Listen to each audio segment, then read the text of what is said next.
Boa tarde, é um prazer estar aqui. Eu queria saber se a gente tem um relógio. Tem, você vai me avisar, porque eu falo muito mais e falar 13 minutos é meio difícil. Bom, é um prazer estar aqui com vocês. Meu nome é Fernanda Daltro, eu sou consultora em produção e consumo sustentáveis do PNUMA, que é o Programa das Nações Unidas para o Meio Ambiente, e queria trazer uma contribuição para a turma do turismo, né? Talvez provavelmente vocês já pensaram sobre isso, mas outras pessoas não pensaram. Uma contribuição a respeito de compras sustentáveis. Bom, eu fiz a apresentação realizando compras sustentáveis no setor do turismo, mas, na verdade, eu vou falar sobre o que é compras sustentáveis, o que são compras sustentáveis. Então, passa para mim, por favor.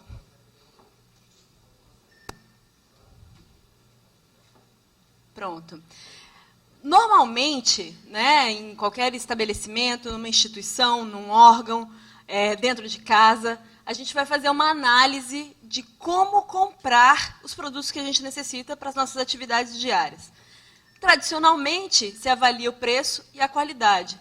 No entanto, uma compra sustentável, ela vai além do preço e da qualidade. Ela considera a questão da água, da energia, o consumo de energia, a geração de emissões, a parte social, a parte de saúde. Então, a compra sustentável, ela tem uma característica mais ampla, um olhar mais amplo, do que simplesmente a nossa avaliação sobre este é um bom produto, esse é um produto barato o suficiente, com preço razoável o suficiente. A composição do preço, que vai dizer se aquele preço tem um componente de justiça, vamos colocar assim, né? Se aquele é um preço justo para o produto, não é mais simplesmente uma percepção de qualidade, uma percepção da marca do produto, mas a consideração a respeito dos impactos desse produto ao longo do seu ciclo de vida. Vou trazer para vocês algumas imagens, talvez vai ficar bem ruim de ler aqui, mas esse é um gráfico que faz parte de um trabalho que nós fizemos, o PNUMA, a FGV e o Ministério do Meio Ambiente, um livro chamado Compras Sustentáveis e Grandes Eventos. A gente produziu o estudo de análise de ciclo de vida com foco em pegada de carbono, de 7 produtos, na época voltados para a Copa do Mundo.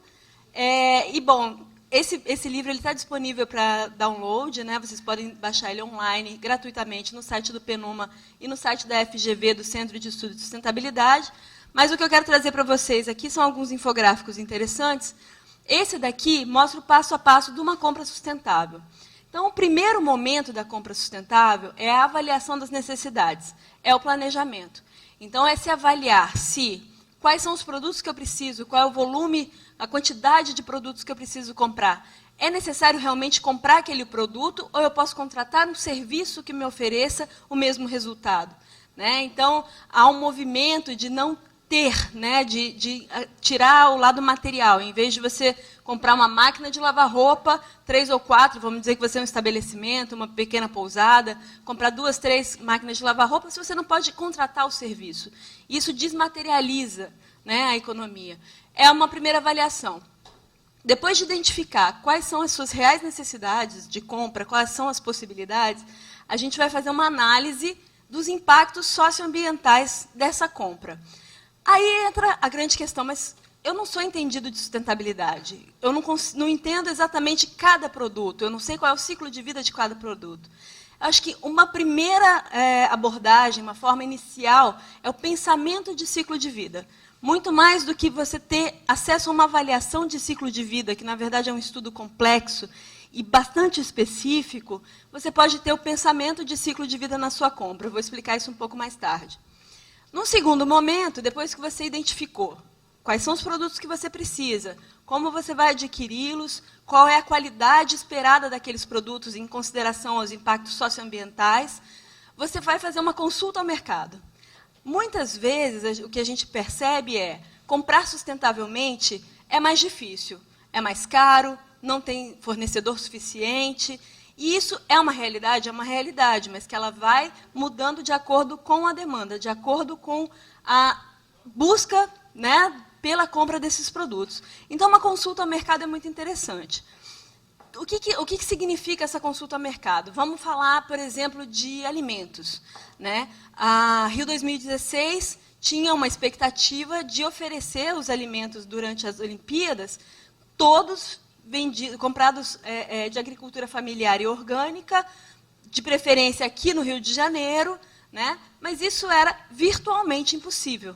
A capacidade de entrega dos produtores orgânicos e familiares aqui na região, no país inteiro, não seria suficiente para suprir uma enorme demanda dos Jogos Olímpicos, que é cerca de 14 milhões de refeições durante o período. Né? Então, essa consulta ao mercado é fundamental, porque a gente, às vezes, estabelece alguma meta, alguma expectativa, e não é possível de realmente você obter isso do mercado. Uma alternativa que a própria Rio 2016 está tocando é de tentar estruturar melhor esse mercado. Então, ele ajuda os fornecedores a oferecerem esses produtos, mas, ao mesmo tempo, fazendo uma compra gradual. Isso também é o que acontece no governo federal com a compra de produtos para a merenda escolar. Você faz uma compra gradual, que é possível de ser atendida pelos produtores familiares e orgânicos, e, com isso, você estimula o mercado. Mais para frente, você vai ter mais oferta desses produtos, né? Então, essa consulta ao mercado é fundamental para você não estabelecer metas irreais e, ao mesmo tempo, também tentar ajudar. Né? Se aquilo é muito do interesse, dependendo do tamanho, do porte da sua instituição, você pode ter um impacto significativo nesse mercado. E aí, finalmente, a realização da compra. No momento da realização da compra, já antes no planejamento é algo que tem que ser pensado, mas aquela compra ela pode gerar um impacto positivo na sociedade, na economia local. Então, eu trouxe um exemplo do nosso consultor do Passaporte Verde, Fernando de Souza. Ele faz um trabalho no Parque de Foz do Iguaçu.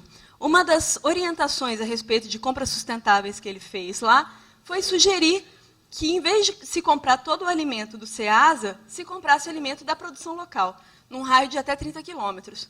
Isso trouxe um benefício à localidade, à comunidade, à economia local, que vai ser percebida com o tempo, mas já é percebida hoje, né? Porque 30% do que é consumido no parque, do que é vendido no parque, agora vem da economia local. Então, você gera um benefício sistêmico para aquela região e não apenas para o seu negócio. Próximo, essa está aqui? Deve ser lá. Aqui, ó. Não?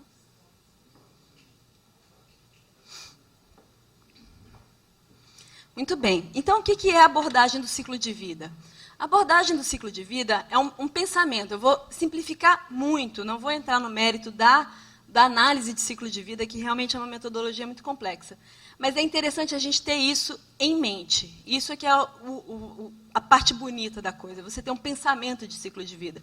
Então, você avaliar todos os produtos que você tem interesse em comprar, todos os serviços que você vai contratar, de acordo com a sequência do ciclo de vida daquele produto. Então, é do berço, idealmente ao berço de volta. Né? Então, a matéria-prima, qual é o trabalho de extração daquela matéria-prima, de processamento daquela matéria-prima, quais são os impactos da produção daquela matéria-prima, a produção em si do produto. A gente vai para alguns exemplos mais concretos, vai ficar mais simples de entender. A parte de produção, a distribuição, que tem um impacto significativo. Então, essa diferença entre o Parque Nacional comprar localmente ou comprar no Ceasa significa uma redução de emissões considerável, porque todo produto do Ceasa que chega em Foz do Iguaçu vem de São Paulo, Minas e Rio. Então, a distribuição feita via rodovias tem um impacto de emissão imenso. Quando ele compra localmente, ele reduz esse impacto. O outro ponto é o uso, que é uma coisa muito interessante, normalmente a gente não pensa. Né? Normalmente, a gente compra um produto porque a gente tem necessidade daquele produto, da função que aquele produto vai ter para a gente, mas não pensa exatamente nos impactos que ele gera ao longo do uso. A gente vai ver um exemplo bem interessante disso. Por fim, o descarte. Né? Então, aquele produto ele tem um descarte facilitado, ele é passível de reciclagem. Alguém vai coletar aquele produto e transformar aquele produto em outra coisa? Ou ele simplesmente vai ser mais um volume que vai para o lixão? Né, que vai para um aterro. Como é que é o sistema de coleta, de gestão de resíduos na sua cidade? Isso é algo a se pensar. Às vezes, acho que não tem coisa mais absurda quando você passa numa beira de estrada, num terreno baldio, e encontra um sofá. Encontra um sofá, encontra uma máquina de lavar, as coisas jogadas assim, como assim? O que significa isso? Qual é a nossa responsabilidade como compradores? Né? E, enfim, que isso retorne de alguma forma para o ciclo produtivo. Ok, aqui, esse está funcionando? Obrigada. Aqui, então, a gente tem um exemplo de um dos estudos. Esse estudo ele é um estudo de pegada de carbono. Né? Na análise de ciclo de vida, há 18 dimensões ou categorias analisadas. A gente selecionou a pegada de carbono, né, em função das mudanças climáticas. Mas o que eu quero mostrar para vocês aqui, no livro e também online vocês conseguem ver com mais detalhes, mas o que eu quero mostrar aqui é muito interessante o que a gente chegou por meio da análise de ciclo de vida desse produto. Uma camiseta de algodão. E, assim, geralmente a gente pensa, quem trabalha um pouco mais que isso, sabe que o impacto da produção do algodão é imenso. Nesse caso, quando se analisa só as mudanças climáticas, a questão mesmo das emissões, percebeu-se que o maior impacto da camiseta estava na fase de uso. Por quê? Se avalia que essa camiseta pode ser usada ao longo de 3 anos. Durante esses 3 anos, ela vai ser lavada e passada cerca de 82 vezes. O processo de lavar e passar consome muito mais e gera muito mais emissões do que a produção do algodão para aquela camiseta. Então, isso é uma consideração interessante de se fazer, porque a gente está preocupado ali com a extração da matéria-prima, está preocupado com a reciclagem, está preocupado com como vai descartar, mas, de repente, não prestou atenção de que o produto, ao longo do uso dele, gerou mais emissões do que a própria produção. E aí, com a análise de ciclo de vida, você consegue perceber aonde atacar o problema. E aí eu vou trazer esse exemplo para o setor hoteleiro. Uma das questões que foi percebida pelo setor, assim, percebida pelo setor hoteleiro, e foi feito um trabalho numa cidade da França, Nantes, com o PNUMA, foi a questão dos lençóis. A necessidade de lavar e passar os lençóis todos os dias, né, num hotel, num grande hotel,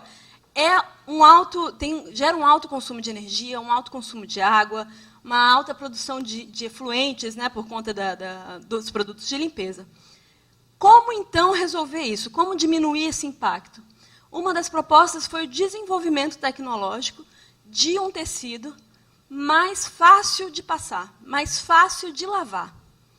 Então, assim, ao perceber também, as análises de ciclo de vida, elas também permitem que a gente perceba necessidade de desenvolvimento tecnológico. E esse desenvolvimento tecnológico, ele pode começar com um pioneiro, que às vezes paga mais caro, mas ele, dependendo da demanda, ele se estende para o mercado como um todo e, eventualmente, chega ao consumidor final também como uma opção interessante. O panfleto de papel é outro ponto interessante, principalmente para o setor do turismo, eu imagino, que vocês usam muito material para distribuir, muito panfleto, muito brochuras e etc. Esse é um ponto interessante. Será que não é possível reduzir o volume de material papel que a gente usa, papelaria, né, que a gente usa?